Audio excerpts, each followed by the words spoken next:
to the Piston Fanatic. I'm your host, Dave Dalton, and I'm excited to share my passion and perspective of our Detroit Pistons as we go on this fantastic voyage together. I've been a diehard Piston fan since the days of Dave Bing and Bob Lanier. I've also been the varsity basketball coach of a very successful program in northern Michigan. Thank you for making the Piston Fanatic the fastest growing podcast around. Please subscribe and like. Well, Piston fans, I'm thrilled that so many of you are following our podcast. I think it's kind of like when you see a car accident along the side of the road and you kind of slow down to see what's happening. And I think more of you are probably like me, that you're just passionate Piston fans and you want to see the best. But today we got some topics and I want you to stay with me the whole podcast. We're going to talk about, is Monty's ego and Troy Weaver's roster construction setting back our franchise development for years? And I'm afraid it might be.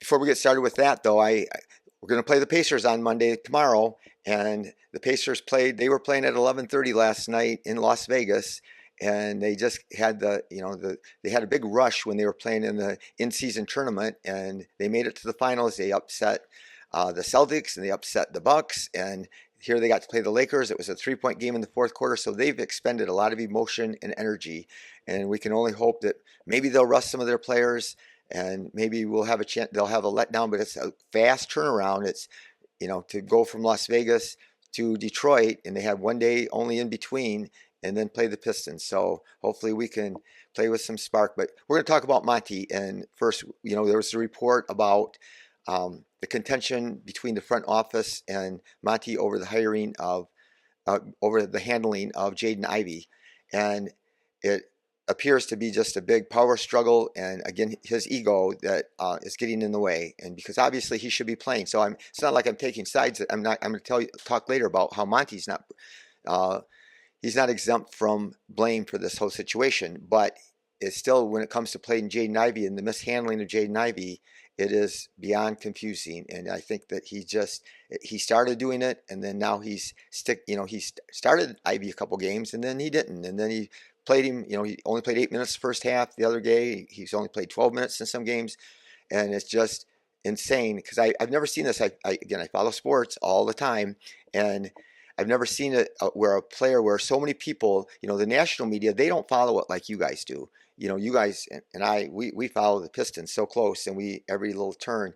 But everybody, unanimously agrees that Ivey should be playing. And again, he has so much potential, but we're not winning. We're not winning.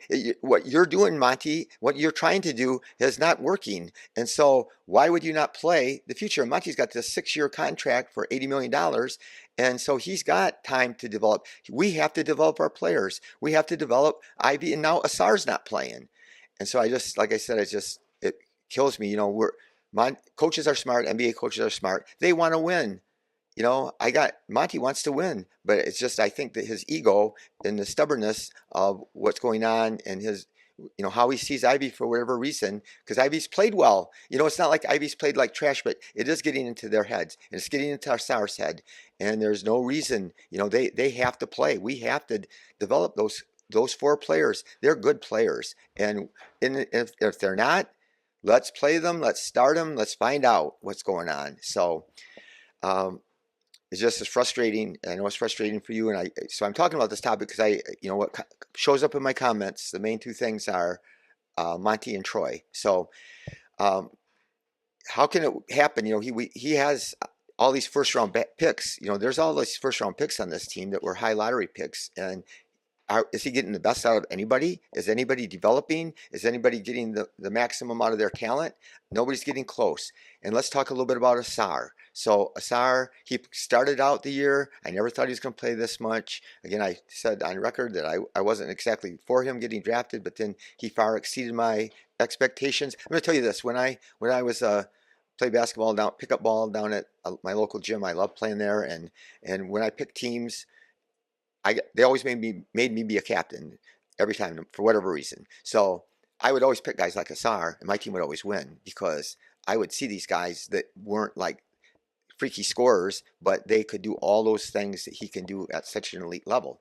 But here's the thing: he's not playing because he can't score, and we have these lineups, and it is hard because, and we're going to talk about this later, the roster that Troy's constructed you can't necessarily play players like Ausar. But here's what's happening. Monty's been putting him in the corner, and if he's in the corner on the ball side pick and roll, the same side the pick and roll's on, obviously they're going to leave him wide open. And no matter where he's at, they're going to leave him wide open. So he's in the corner, wide open, and so he's been shooting the three. And now, so it just came out. I don't know if it was yesterday Monty said it or today, where Monty just said that we have to use Ausar more as a screener. Well, there's lots of places you can use Ausar and make it work. And I will tell you, can he play on a championship team? Look at Aaron Gordon. Aaron Gordon plays for the world champion Denver Nuggets, and he is a key component, key starter on that team. Aaron Gordon is shooting 22% on threes. He is not a three-point shooter, but you just have to surround with the right roster, and you have to surround in the right scheme, because you can make him, you have to account for him. Otherwise, he's going to get offensive rebounds or back cut and get lobs. He's such a great cutter. He instinctively is a great cutter, but you can't just stick him in the corner and play him there. So that's on Monty. So Monty, obviously now he's thinking again. So again, the roller coaster ride that these players are going through, and how can they have faith in him? And it is real hard as a coach when, even if you were the best coach and you were playing the best lineups and your team loses all the time, it is really hard for you to come into your locker room before and after during games and at practice every day and have your players believe in you. And belief in your coach is a huge thing. And throughout my lifetime, I've seen it. I always get a kick for you old-time fans that followed the Tigers when they won the World Series in 1984 with Sparky Anderson. And Sparky was funny. He was a hoot to listen to, but I don't think he was the smartest guy. And he said some things that were just crazy sometimes, but for whatever reason, the players believed in him. One of the reasons they believed in him is because he coached the Cincinnati Reds, which had like 8 Hall of Famers on it, and they won a world championship. So he had that street cred, just like Phil Jackson. I'm sure Phil's a great coach. His teams wouldn't have won all the championships without him.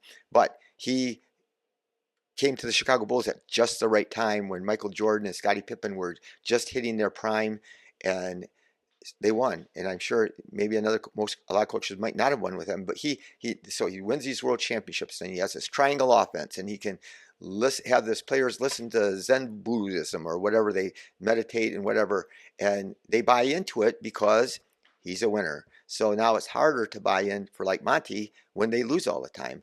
But my thing is there's no reason that we should have lost all the time. The injuries are a true thing, and our youth's a true thing, but it's not a true thing that that we shouldn't be doing better than what we're doing. And again, he just changes his lineup. We've changed our lineup more than any team.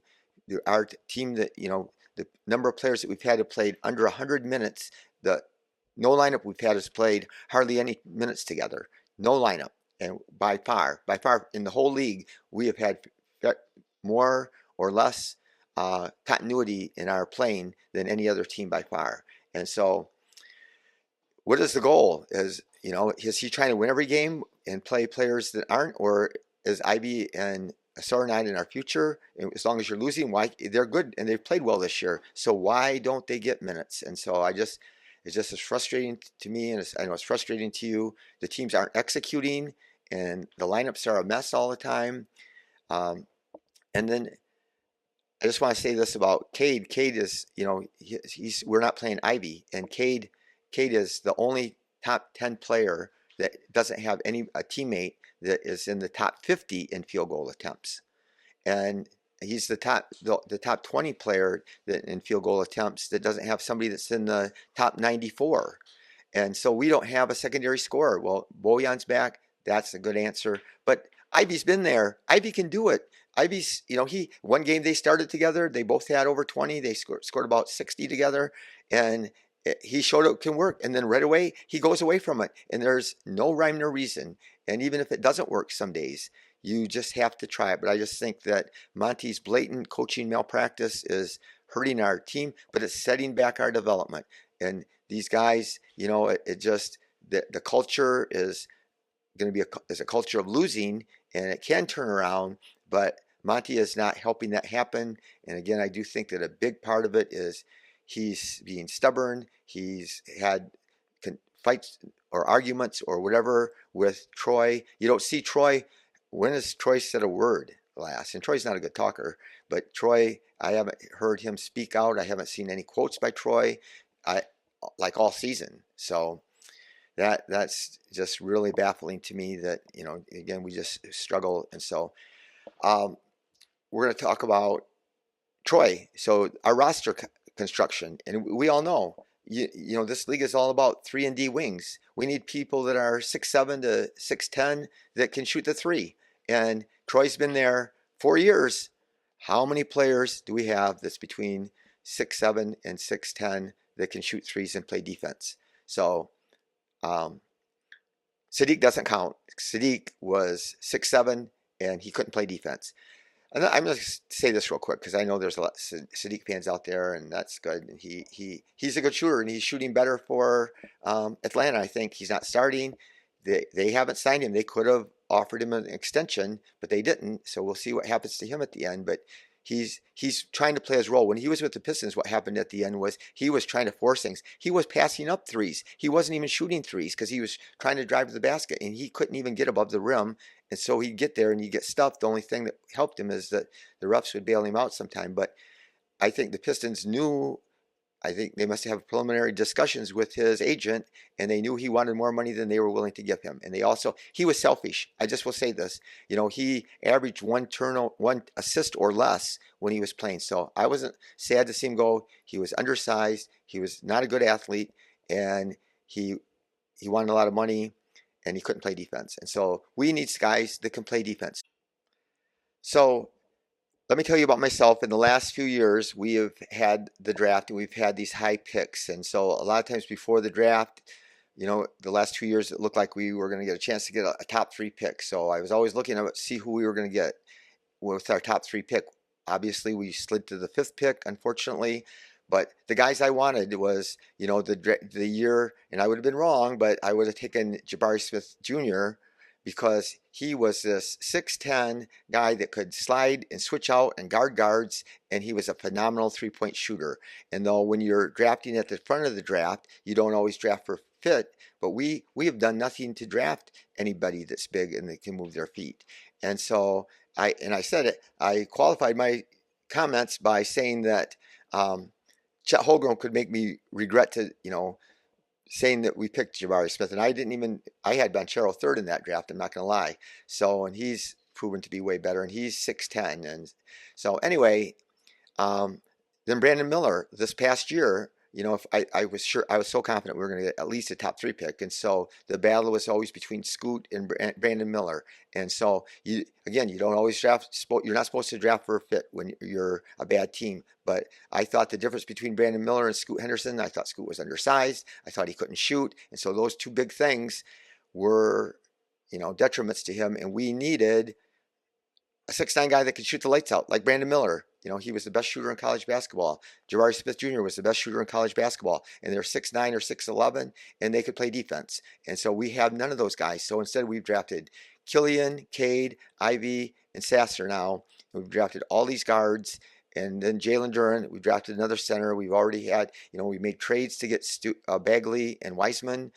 And we got guards and centers, and now no 3-point shooters. And then we draft Ausar, who is, again, a gifted player and really talented. I'm glad he's on our team, but he can't shoot. So Troy's got none of those players. And so that is on Troy. And that does make it hard for Monty to put together any lineup that is really a workable lineup, and that is on Troy. He's had 4 years to make trades. He's had free agent money, and he hasn't done it. And I'm all about being patient. I'm sure I'm in the minority about wanting to do a patient rebuild, and because I am, and not throwing in all your chips too soon. He got that. So Monty was the assistant GM at Oklahoma City, and Stan Presti is, in my opinion, especially the way he is right now, the best GM out there. And they're patient. They coming into this year, they're loaded, and everybody thinks, and they have all these assets. They have so many assets, they can make mistakes and still come out okay. But Troy worked for him, and so Troy's like getting credit for drafting all these players at Oklahoma City, but Troy's not actually the one that made the decision. Troy was available to be a GM, and a lot of people said, why isn't Troy Weaver getting hired? He should be. A lot of people around the league thought it was a mistake to not hire him. but maybe there was a reason. And so he wasn't the one. And I think Troy has some good traits that he does. And I think putting players above their personalities and having that in a high regard is important to have to build the right team. But he still has missed out on, getting a wing. So we got Ausar. That was a wing, an athletic defensive wing, which we needed desperately. But again, we just don't have any shooters. So and I've been saying this in past podcasts, that all of our assets going into the next year, our trade assets, our draft picks, and our free agency money, we need to use it, throw it all in on getting wings that can shoot. Guys that are 6'7" to 6'10", or even a little taller, even that can play the power forward but move their feet. And there's some guys that are going to be out there. So anyway, I have the answer, and I've talked about this before, and maybe there's more than one answer, but here's a guy, OG Anunoby, that is in Toronto, and he is 6'7", but he's only 26. So he's only 26. He's averaging 15 points, 4 rebounds, 2.4 assists, shooting 46% from the floor, 39% on threes. He's a three-point shooter. He's an all-defensive type player. He's 26 years old. So what is it going to take? So there's only 3 teams, including the Pistons, that have a lot of cap space going into next year. Only 3 teams. And so, I mean, somebody could do a sign and trade for OG, but we have the money. And my contention is that we vastly overpay him, even if we have to give him like almost a max, that we overpay him. And I'm not for that. I wasn't for that with Cam Johnson, and that we would overpay him because he was always injured. He was, and I don't know. I just thought that he wasn't that as good a defensive player as OG is. So there's Lauri Markkanen out there that a lot of people like. He's only 26 too, and so we would have to trade the world to get him, but he would be a good player to get. So I think that, if we gave them Ivy and our first pick. So here's going to be a big thing, and we're going to be talking about, I'm sure, a lot between now and next spring.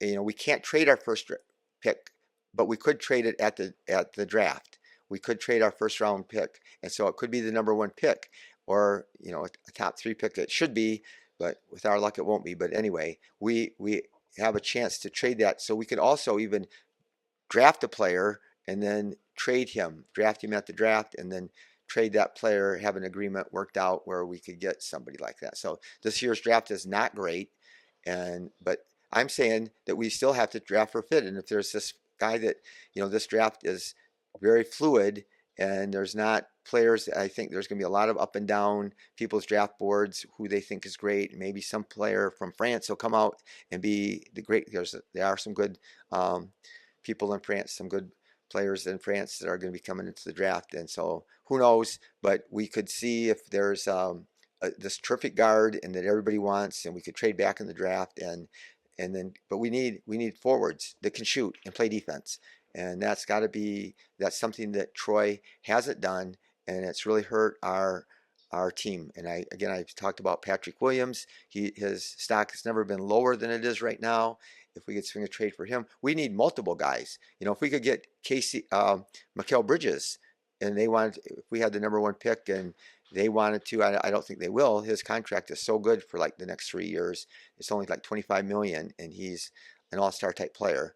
So we need guys. The old days we got KCP. Of course, when we got KCP, he's won 2 world championships with 2 different teams. But he's a 3-and-D guy. That's all he does. He shoots threes and makes them, and he plays tough defense. And he's long, and he's athletic. So that's kind of what we need to do. And like I said, I think that we are heading in the wrong direction. I think that our franchise has been set back by this year. Monty's stubbornness has helped to do that.